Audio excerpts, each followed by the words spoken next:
Primero que nada les quiero comentar, ya corregí la pregunta. Si a algunos no les deja contestar, mándenme por correo la respuesta para considerarla como válida. No importa que ya no les permita corregir la respuesta.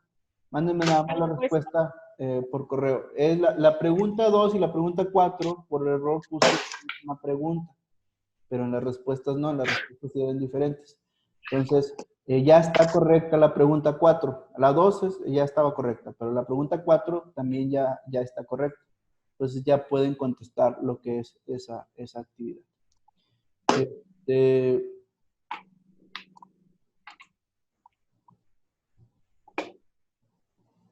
Bien, no sé si quieran comentar algo antes de iniciar. ¿Alguna duda que tengan? ¿No? ¿Todo bien?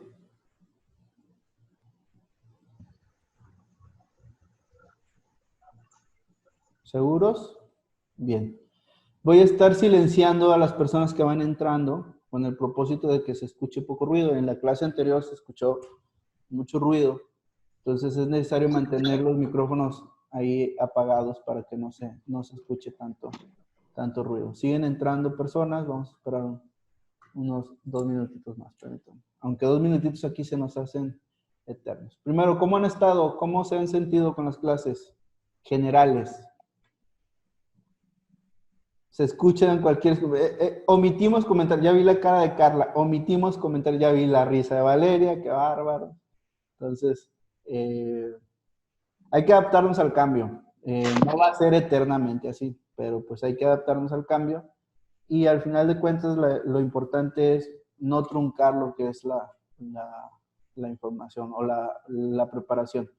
Al final de cuentas, la documentación ahí está, se puede hacer investigación, se puede buscar y la idea es pues ir aclarando dudas. Bien. El tema, como ya se han dado cuenta, son lo que es las responsabilidades del auditor. Es decir, como contadores ya sabemos que tenemos responsabilidades, también tenemos un código de ética. Más adelante, en clases posteriores, sobre todo en grados posteriores, empiezan a ver lo que es código de ética, empiezan a ver materias relacionadas con eso. Entonces, es necesario que el auditor se comporte de alguna manera profesional y sobre todo con responsabilidades.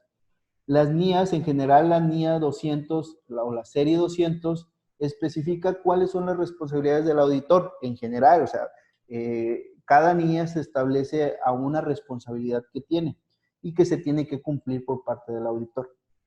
Veíamos en clases pasadas que tenemos dos papeles como contadores, tanto el contador de auditor como el contador auditado. Ahorita, al especificarnos en las responsabilidades del auditor, estamos viendo el papel del contador auditor. Es decir, si nosotros fuéramos a ser los auditores o los que vamos a emitir la opinión. Entonces, es necesario identificar las responsabilidades distintas, que son muy básicas, pero al final de cuentas, pues hay una normatividad que especifica cuáles son esas responsabilidades del auditor. Por ahí les encargué un cuadro comparativo entre las normas internacionales de auditoría que consideraba tenían las responsabilidades más específicas, es decir, pues las que tienen mayor relevancia en el tema de la auditoría. Hay más, nada más que pues es leer mucha información y a veces las otras pues no es que no sean relevantes, son relevantes, pero yo creo que estas nos dan el ámbito de lo que queremos conocer en base a las responsabilidades del auditor. Bien, así que iniciamos con lo que es la NIA 200 y vamos a ver qué es lo que nos especifica esta. La NIA 200 habla sobre los objetivos generales del auditor independiente y conducción de una auditoría. Es decir, nos está hablando de cómo debemos de conducir una auditoría, cómo nos debemos de comportar con el cliente. Si leyeron un poquito, que yo creo que sí, la mayoría sí lee, podríamos establecer ahí el punto. Permítame un segundo porque se me pierde la conexión. Ahí está. Que hay que tratar la auditoría, hay que aceptar al cliente, hay que analizar, entender el entorno, entre otras cosas, que es parte esencial del auditor. No es como que el auditor diga, oye, quiero una auditoría. Pues bueno, sí, muchas empresas pueden querer una auditoría, pero es necesario estudiar al cliente, es decir, no es como que vamos a aceptarlo ya porque sí. Si el cliente decide o el auditor decide que posiblemente sea una opinión negativa o que no tengamos evidencia, pues es necesario ir rechazando esa auditoría. Pregunto, ¿se escucha bien? Porque veo como que se está cortando mi conexión. ¿Sí están escuchando bien? Pongan más o menos, dice Sí, Carla. más o menos se corta. Se corta. Sí, porque aquí veo como que cortado. Permítame un segundito para abrir la Yo puerta. lo veo como que se retarda entre el audio y el video y lo escucho un poquito bajo. Ok, permítame para ver la conexión que tengo y a ver si me puedo cambiar de conexión. Permítame un segundito.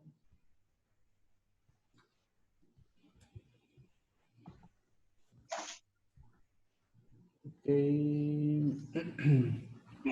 Pues la conexión está bien, entonces el internet es el que está lento, mi internet, creo. A ver, déjenme abrir la puerta.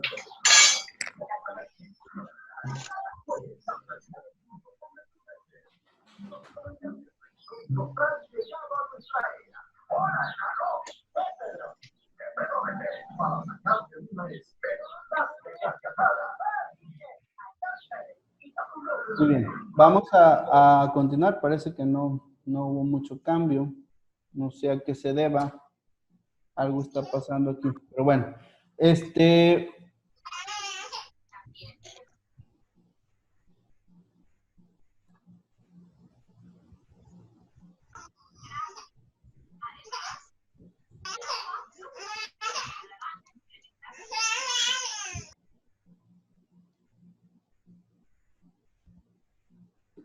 ok, bien. Entonces, continuamos. Trato de silenciarlos. A ver, Yamilet, estoy silenciando lo que es el micrófono, nada más para que no se interrumpa lo que es la sesión. Bien, pongo aquí la imagen. Entonces iniciamos con la NIA 200. Primero, la NIA 200 nos establece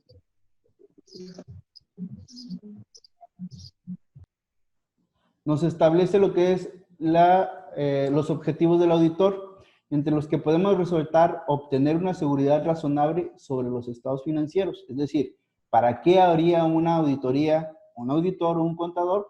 Pues porque un accionista o un inversionista o una empresa está solicitando información sobre sus estados financieros y necesita cerciorarse de que la información que se va a plasmar esté correcta.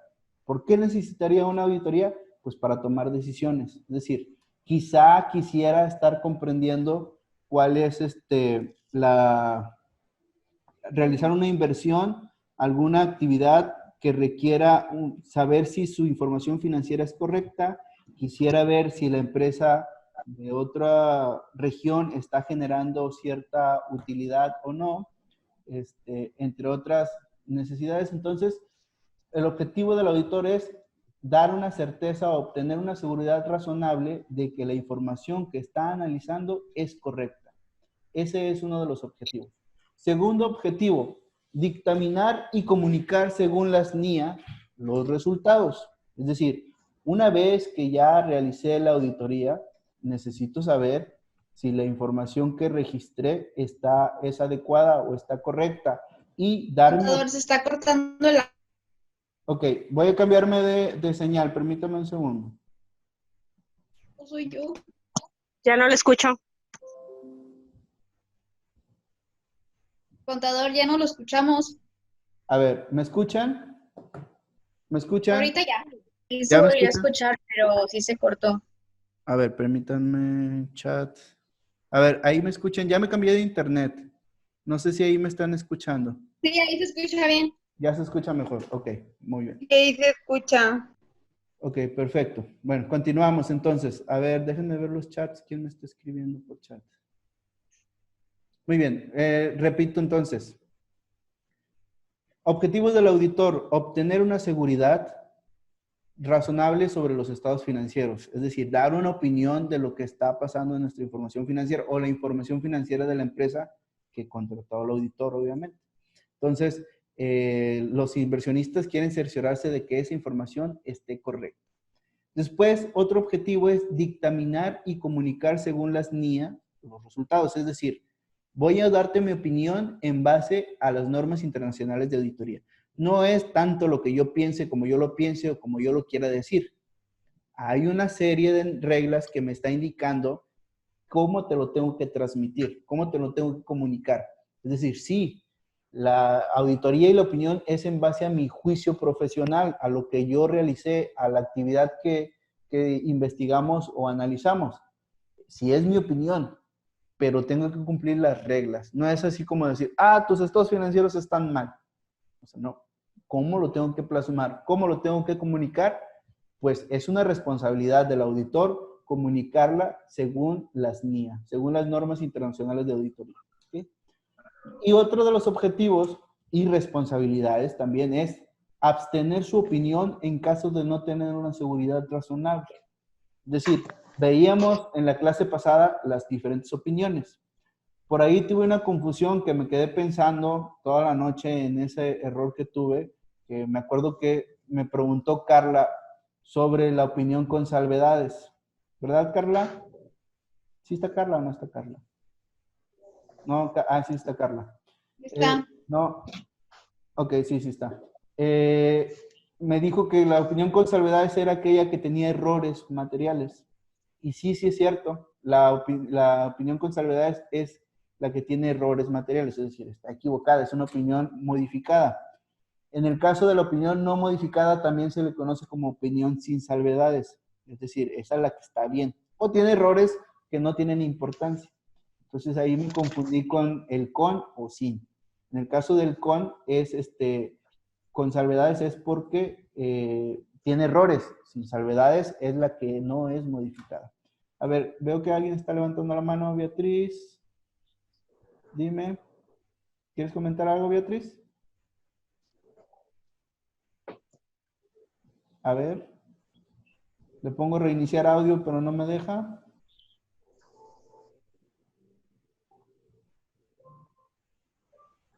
Bien, Beatriz, si puedes reiniciar el audio, porque no me deja, veo que estás levantando la mano y que quizá tengas alguna pregunta, y si no, ponlo en el chat para verlo ahorita, por favor.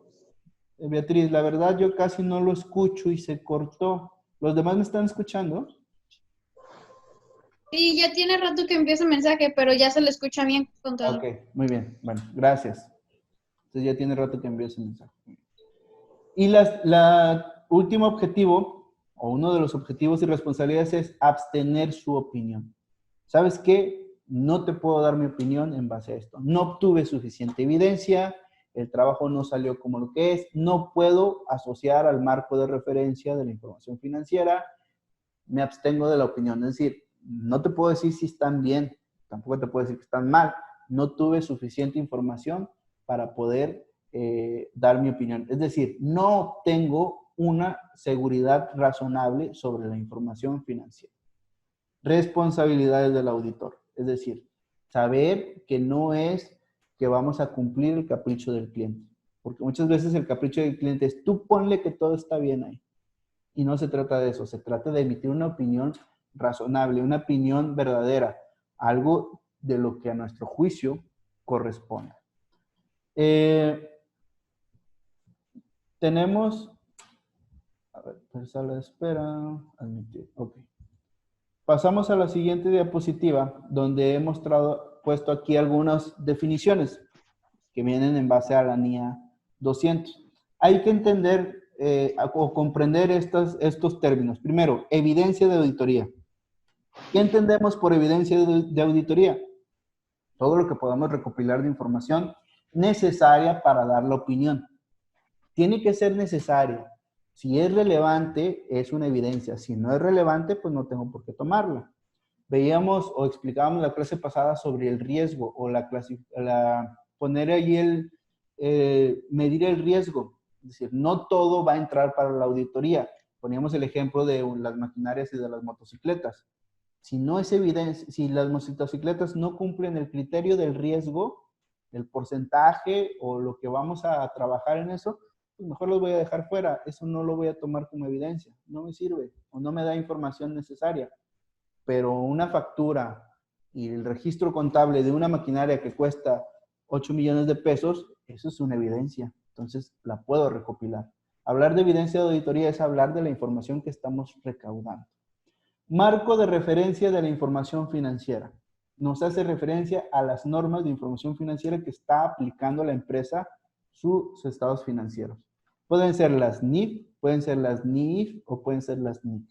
Es decir, ¿cuál de estas estás utilizando para llevar tus registros contables y para emitir tus estados financieros? El marco de referencia al que le estás aplicando esa información. Nosotros lo obtenemos, lo preguntamos y tenemos que tener bien en claro cuál es el que están utilizando la empresa para poder asociar la información financiera a ese marco de referencia. Tenemos riesgo de auditoría. Riesgo de auditoría se refiere a que la información en la auditoría o la opinión emitida por el auditor esté incorrecta o no tenga una seguridad razonable. Es decir, no pudimos cumplir el trabajo, no pudimos dar nuestra opinión o que nuestra opinión esté equivocada y que pueda meter en problemas a la administración o a la empresa. Es decir, vamos a suponer que la empresa quiere solicitar un crédito internacional, pues que nuestra opinión corre el riesgo de que dé información equivocada. Y si está equivocada esta información, pues la decisión que van a tomar, en lugar de beneficiarlos, los va a perjudicar. Ese sería el riesgo de auditoría. Es algo que tenemos que evitar a toda cuenta. Riesgo de detección. Se refiere a que la evidencia recopilada no fue analizada precisamente y nos está ocasionando problemas a la hora de detectar fraudes, errores o algunos otros aspectos y que la información financiera que nosotros estamos proporcionando o la revisión esté incorrecta. Seguridad razonable, todo lo contrario. Seguridad razonable se refiere a que estamos dando una seguridad de que la información financiera que estamos revisando ya estamos dando una opinión y que está correcta. Sería la seguridad razonable. Y por último, el juicio profesional.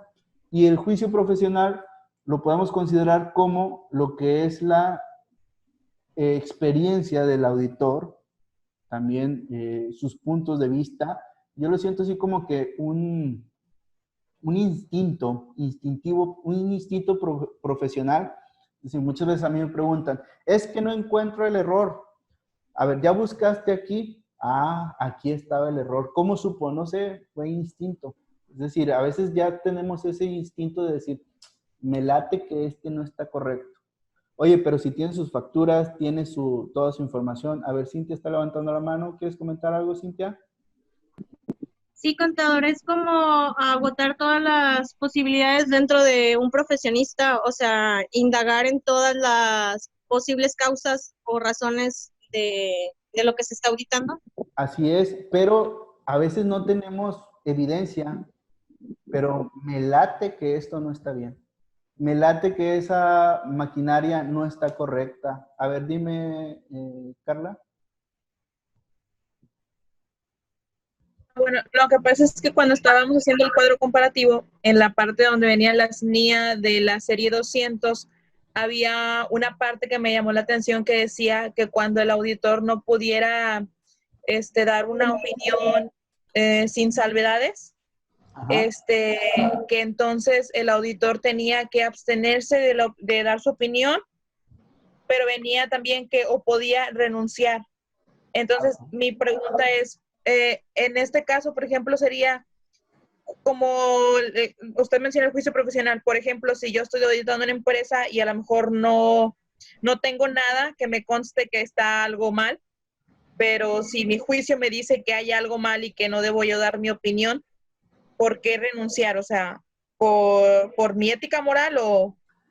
Así es, por la integridad, que es parte de la ética profesional. Entonces, decir, ¿sabes qué?